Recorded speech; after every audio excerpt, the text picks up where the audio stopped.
മുണ്ടക്കൈ ചൂരൽമല മേഖലകളിലെ കാണാതായവർ 119 പേരെന്ന് സർക്കാരിന്റെ കരട് പട്ടിക. കാണാതായവർക്കായി ഇന്നും തെരച്ചിൽ തുടരുന്നു. ഉരുൾപൊട്ടലിന്റെ CCTV ദൃശ്യങ്ങൾ പുറത്തുവന്നു.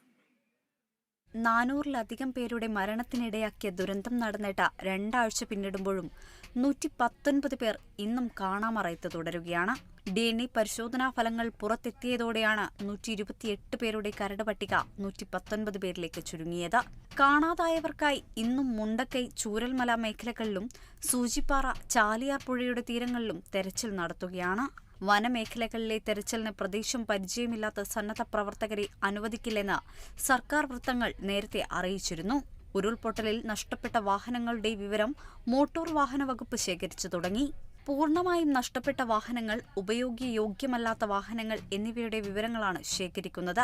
ദുരിതാശ്വാസ ക്യാമ്പുകളിലുള്ള കുടുംബങ്ങളെ ചൊവ്വാഴ്ചയോടെ വാടക വീടുകളിലേക്ക് മാറ്റാനും നിലവിൽ ക്യാമ്പുകളായി പ്രവർത്തിക്കുന്ന സ്കൂളുകളിൽ അധ്യയനം തുടങ്ങാനുമാണ് സർക്കാർ ആലോചന.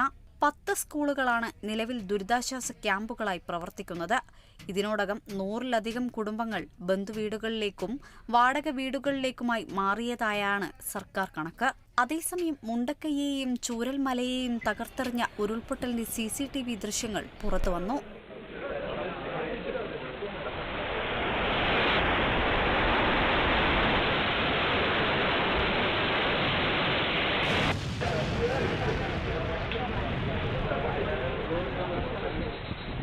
Kerala vision news, Wayanad.